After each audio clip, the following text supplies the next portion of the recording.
if anything came in the mail. Oh. Once more, the machine roars to life. So for some reason, this machine has the weirdest problem. When it gets to this point, it does a thermal runaway, meaning like it thinks the hot end is overheating. But it's always at the same point. The thing that really makes this confusing is this is a completely different hot end. So no matter what hot end I put on this, it gets a thermal runaway error right here. Figure that one out. When you have a lot of printers, this is the weird stuff that happens. You get thermal runaway errors sometimes. It's because there's something wrong with the hot end, but it can't print like a whole thing and then just have that in the middle somewhere. I guess it can. This is how a printer becomes a parts printer. Eventually you just kind of give up on it and you're like, we're just giving your organs to other people. This skull wastebasket, of course, got messed up. This filament looks pretty fine to me. I'm gonna say this is probably a clog. This hasn't been changed in a bit. T-Rex boy came out fine. Just a classic Marcus Aurelius. I want to say this is the second headphone stand I ever made. We've got a really beautiful Sarah Connor right here.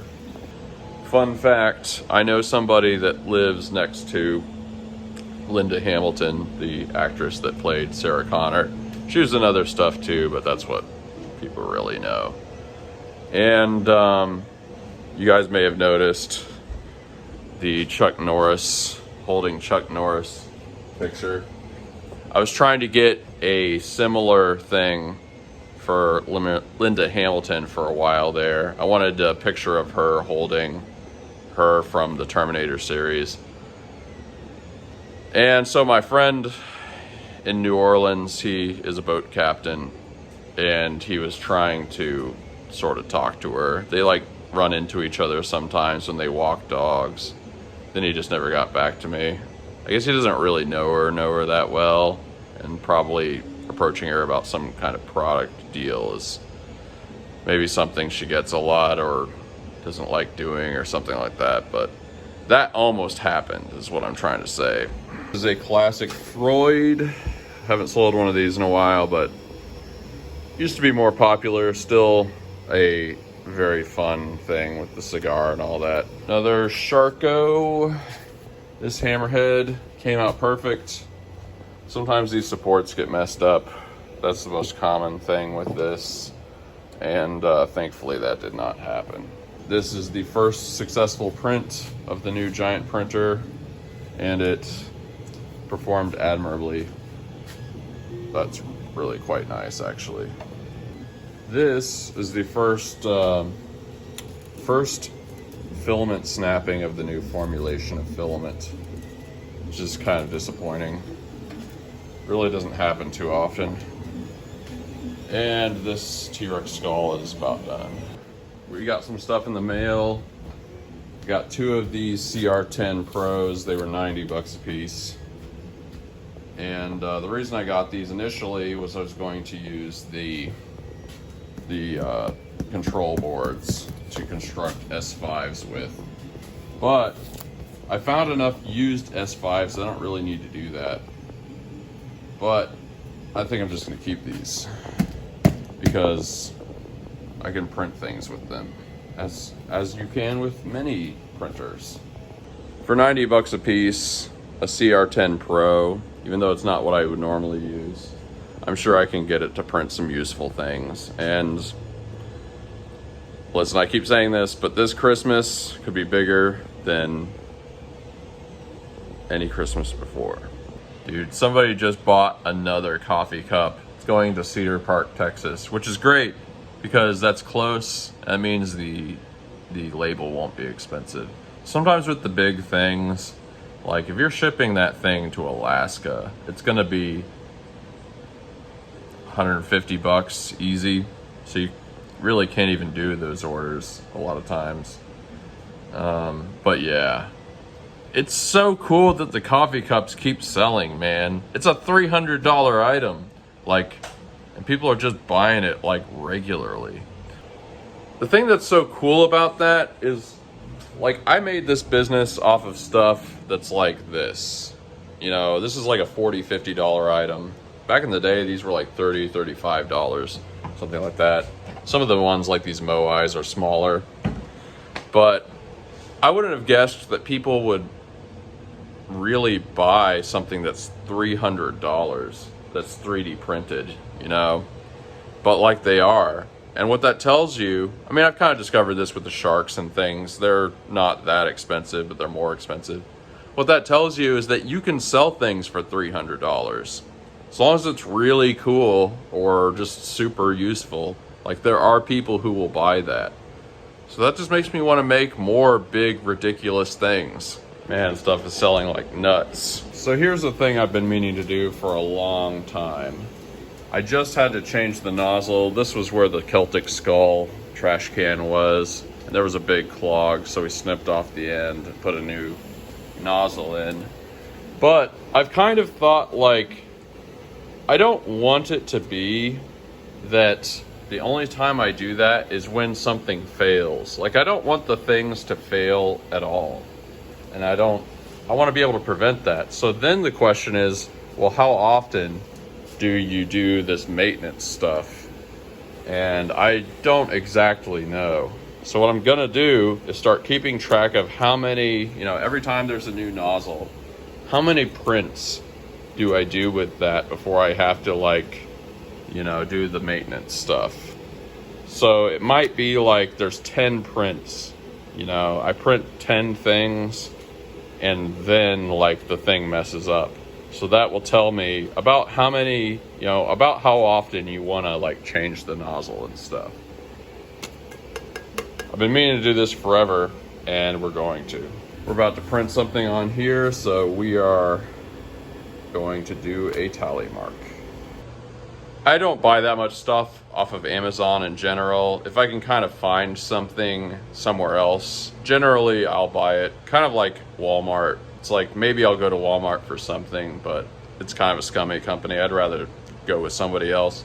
But that being said, if you're buying packing tape, there's really no cheaper place to buy it than on Amazon. And you'll get these giant things of packing tape. This is 36 rolls for $54, and they're 110 yards each. That's about as good a deal as you're ever gonna find. Good bit of stuff to drop off at Klein's today. This is a very MacGyvered package right here. That's a full car right there. For some reason, I've got Amy Grant stuck in my head today, and literally nothing prompted that.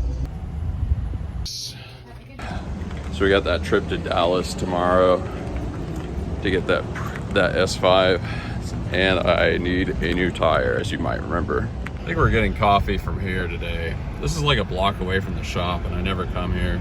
They have one of these in Lufkin too. Nobody's home.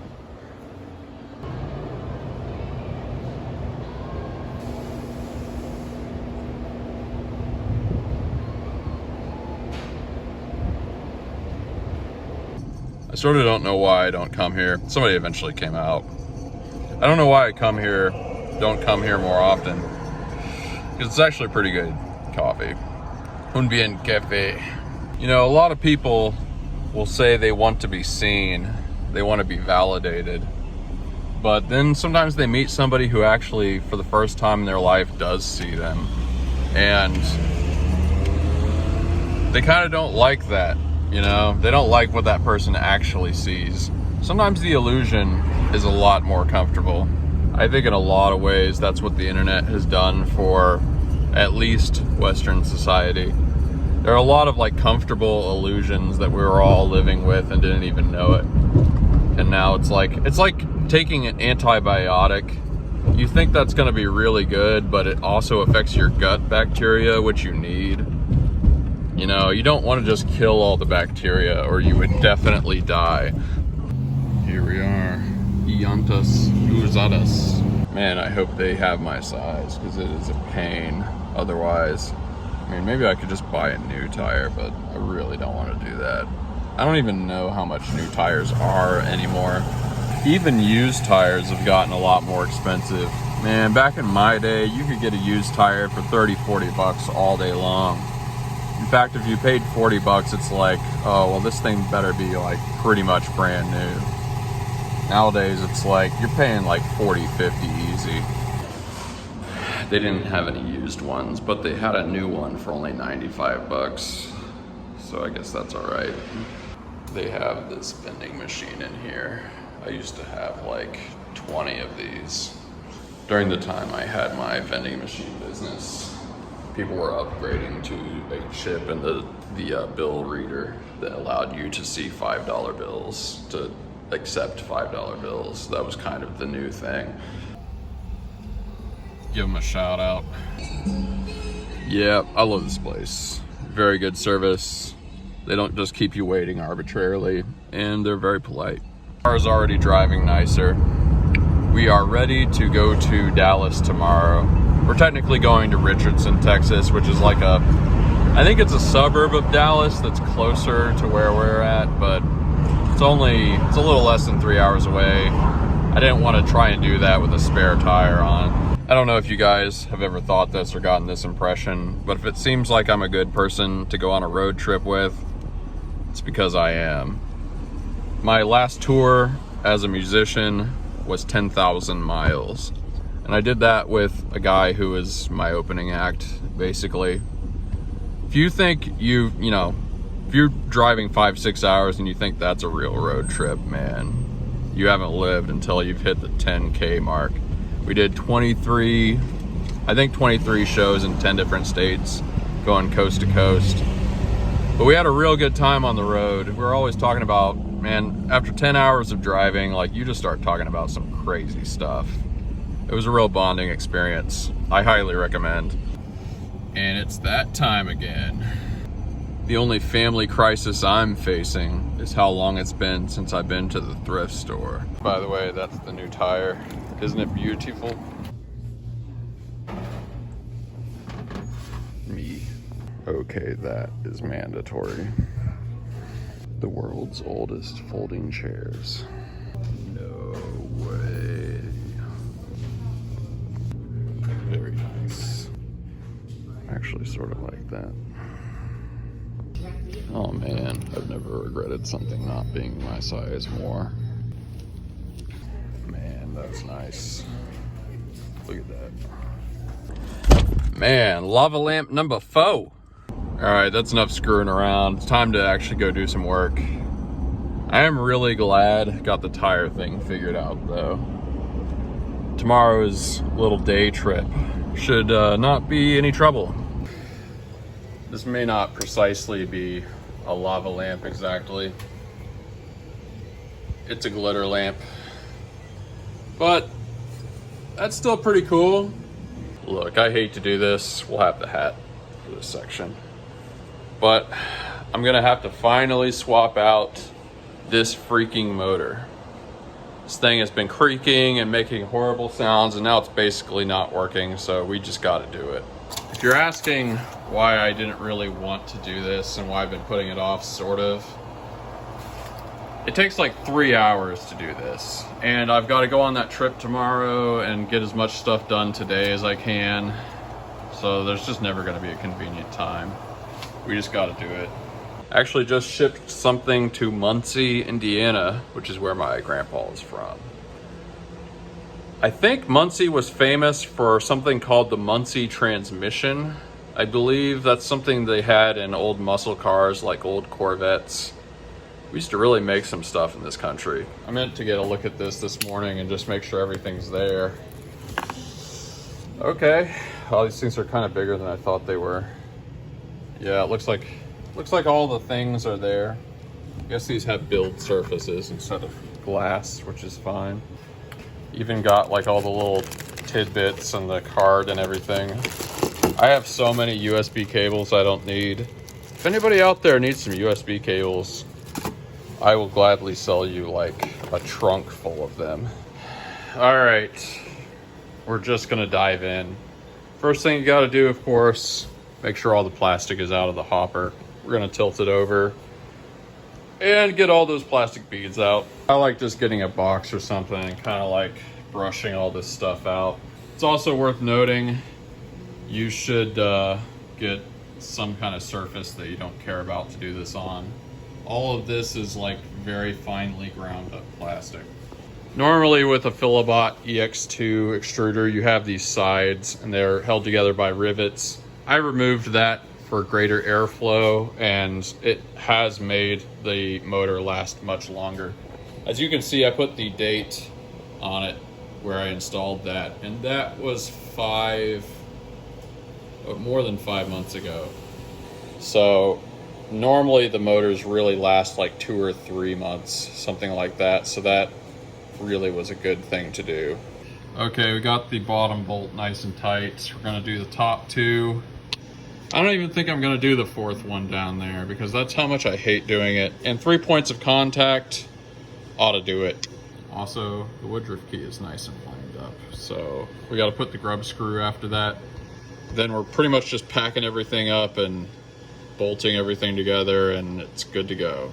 Pretty much you just put everything back together the way it was. I decided to take this opportunity to put a larger hopper on it. I've had this for a while, and obviously it holds more, so that's nice. The final step involves a lot of Windex. All right, moment of truth.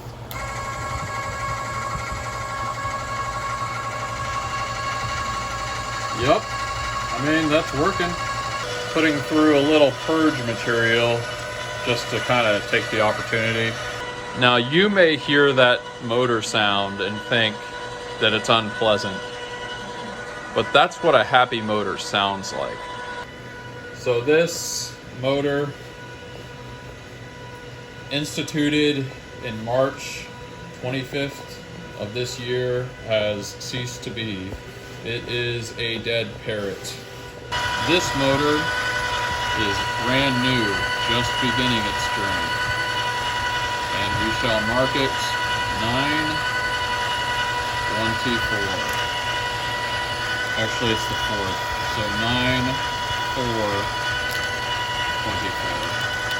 Maybe we can kind of make that a little more distinct. Whatever. Man, I hate doing that. But I hate not having filament a lot more. Actually got this giant set of shop towels, or maybe these are washcloths, at Ollie's for just such an eventuality. There we go, basically like new. Man, I literally forgot to eat today, and it's night. I am glad that the filament thing is working though. Sharky boys, we've got another big alien. This time, eyes are gonna be black, so we painted them black, and everything else is gonna be green. Once more, I'm trying to reach you about your alien's extended warranty. This is the Cthulhu wastebasket. Just cleaning up a little stringing, and we're gonna make this boy bronze. All right, guys. There's a ton still left to do. I wish that I didn't have to go to Dallas tomorrow in some sense. But I think I can get enough stuff packaged that's gonna be fine. So this is probably gonna be about the end of the video. We got everything printing, everything's looking good. I am grateful today for the fact that I finally got the freaking filament extruder to work.